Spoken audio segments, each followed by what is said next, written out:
Yeah, so I am Carol from Cambridge, and I'm going to be talking about Bongo Flava, which is Tanzanian hip-hop.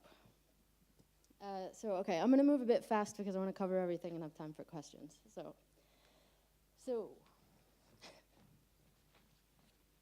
how do you click? Okay, so in the late 80s and early 90s, American rap music became popular in East Africa, and it was brought to Tanzania mostly by way of young people who were going to school in the United States or Europe and brought tapes home. So the social justice messages of many American artists resonated with young Tanzanians, and some of the first rappers in Tanzania were those who primarily covered American songs. As rap competitions became popular, this allowed the genre to become more accessible to than just the youth elite.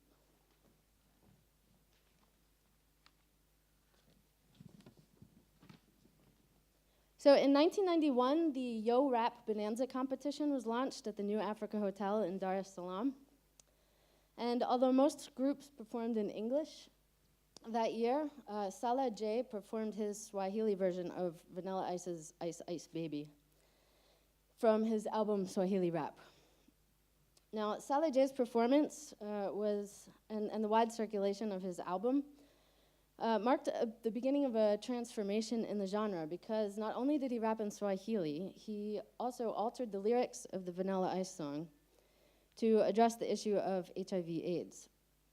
And on the tape, he also covered a song by Naughty by Nature, but altered the lyrics to encourage monogamous relationships. In both of these cases, the changes were really substantial, because he dropped Vanilla Ice's glamorization of a drive-by shooting, and he completely reversed Naughty by Nature's bragging about sleeping around. So as the 90s progressed and artists began to take more ownership of the genre, they started to incorporate regional musical styles and to rap about locally relevant issues. The Maasai group, X-Plastas, for example, are 3 rappers and a traditional Maasai singer. And one member of the group said that he realized that to get a message across to people, quote, "I should use rap music, which fuses modern and traditional elements in order to please everyone and talk to everyone." But this fusion is also complementary. For example, Mchiriku is a kind of oral performance that was popular in poor neighborhoods and looked down on by the upper classes. And it was also known for its social commentary, so this went really well with hip-hop. As local musical styles fused with Tanzanian rap, the music took on a uniquely Tanzanian sound and has since been known as Bongo Flava.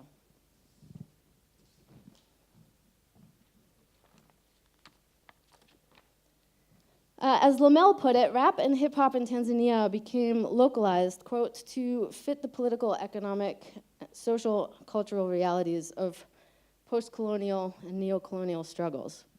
And both have served as avenues for artistic expression and political protest. The government's policy of uwazi, which means openness in Swahili, in the mid-90s meant the liberalization of media and the establishment of private, non-state-owned radio stations and outlets. So this gave artists many more platforms for their music to be heard.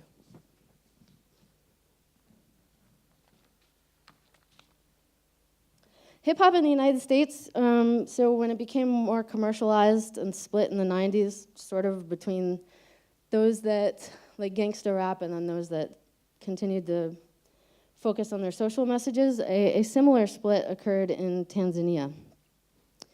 So some Bongo Flava artists began to prioritize fashion, wealth, and other status symbols, and others continued to focus on their political and social messages.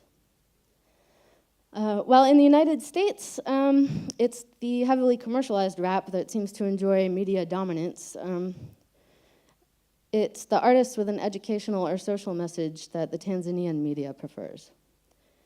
One rapper interviewed by Reams described how rap in the US, quote, explains the situation of black people, how they are discriminated against in America in important services like hospitals or schools. Rap helps in explaining so that they can move forward.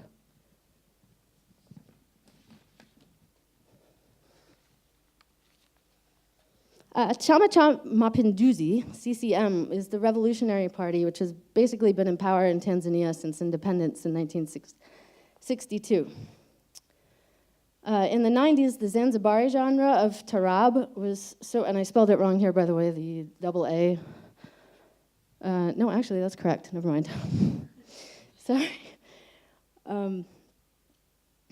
So the Zanzibari genre of tarab was so popular that even though the government didn't consider it to be an authentic Tanzanian genre, they eventually started hiring tarab bands to sing songs of national pride and spread the message of the party. Bongo flavor was also rejected by the CCM at first for having too much of a foreign influence, but as with tarab, its popularity eventually led it to adopt it. Kwanzaa Unit was one of the first bongo flavor bands hired to write songs for the CCM.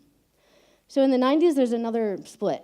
Although there may be some overlap here, but there's a split between those that used their platforms for public education, those that rapped about social justice issues and were critical of the government, and those that rapped in support of the government.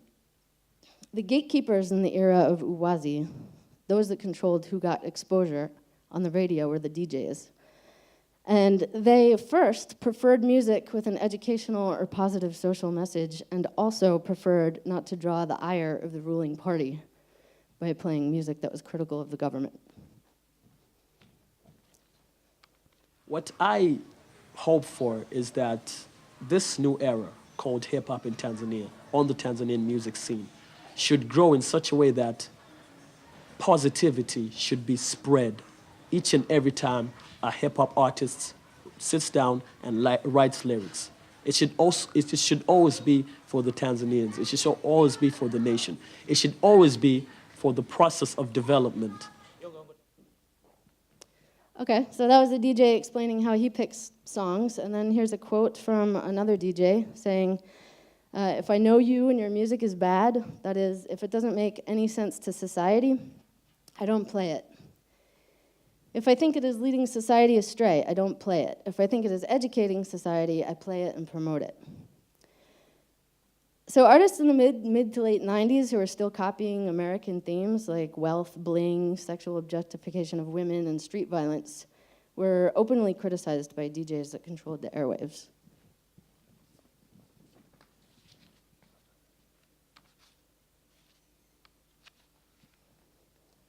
Despite the policy of Uwazi and the liberalization of the media, media exposure is still a huge challenge for artists that want to address politics or criticize the government.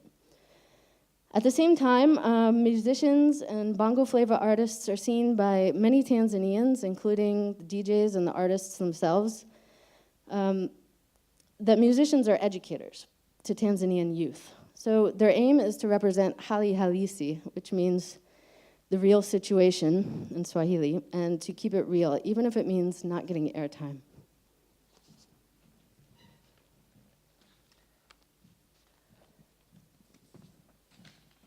And now I'm gonna just read a quick quote from a song by Mr. Two, which goes, as years go by, I become tired of patriotism. I see the same faces, the same leaders, from primary school until the present.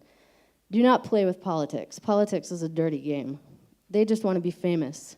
Lots of Tanzanian politicians are liars. Now, this song was the first time an artist was so openly critical of politicians. In another song, he addresses the plight of the unemployed in urban areas. And this had considerable political significance because of the government's policy, informally known as nguvu kazi, which means forced work, which was a law that essentially made it illegal to be unemployed in an urban area. So in 3 months in 1983, 15,000 people were arrested for loitering. And over a decade later, police bulldozed over 30,000 street stands belonging to people trying to earn money but who were not otherwise formally employed. As Alex Perillo writes, quote, by pointing out the hypocrisy of the situation, Mr. Two gives a heavy-handed critique of government policies, and at the same time, he is emboldening youth to understand their social plight. Then there are those who also consider themselves to be keeping it real by, even when hired by government officials, and that they rap about public health issues and play an educational role in that sense.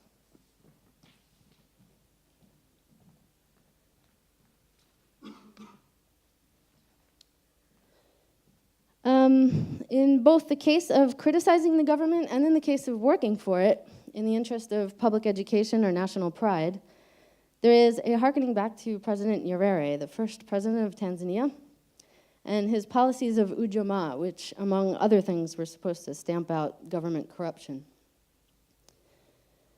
The common thread is that in Tanzanian society, popular music, whether tarab or mchiriku or hip-hop or bongo flavor, can and should be used to educate the public and to spread political messages, whether those political messages are pro-CCM or critical of the party.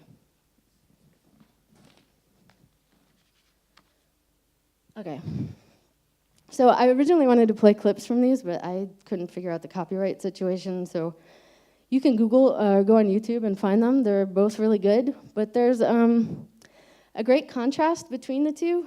The first one, so some of the lyrics, this will be lame of me just reading them because you can't hear it, and you can't hear the Swahili, but the first one, so a clip from the first one would go, Africa is rich, why is it called poor? The lack of hospitals or the doctors who don't care. Money has taken over politics. I call them power abusers with hidden agendas. We inherit the bad governance systems of our predecessors. They slander the names of those who are clean, accusing them of money laundering schemes. Through money, power, politics, or witch doctors, a bribe has replaced a thank you. Fake is the word right before democracy. And if you listen to it, I mean, it's very KRS-One-ish. The next one is a really happy song, and it's a lot of fun to listen to, and some of the lyrics go like this. And this is my translation, because I couldn't find it in English. We are proud to be children of Kigoma. Kasulu is where my father was born, and although I'm in Dar, I love where I'm from. Kigoma, it's so beautiful. We thank you. Kigoma's got swagger. We're so happy we celebrate together. You make us proud, Kigoma. We've got huge lakes and natural resources. We have parks and wildlife and pristine land. The politicians are heroes, protectors of the country, stars from Kigoma.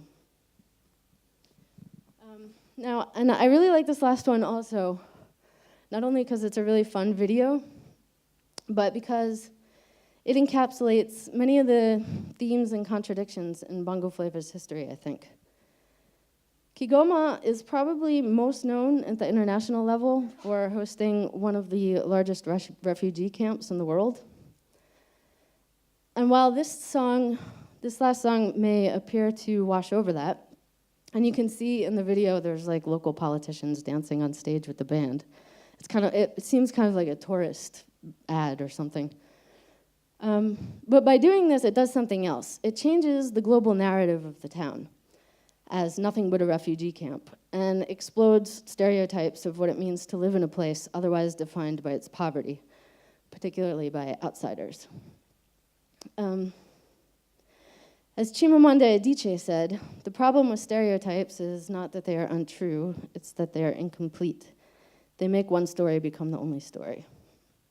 So in this last song, even if from one point of view it seems, it is uncritical of the government, ignores socio-economic struggles of much of the population, it is also Bongo Flava telling a different story about Kigoma. It takes a particular social and political voices and amplifies them for an international audience. So while much of Bongo Flava music continues with its messages of social and political protest, it seems to me that the highly positive messages about poor towns where artists are from is another characteristic that makes Tanzanian hip-hop distinct from American hip-hop. And that last song is a good example of that.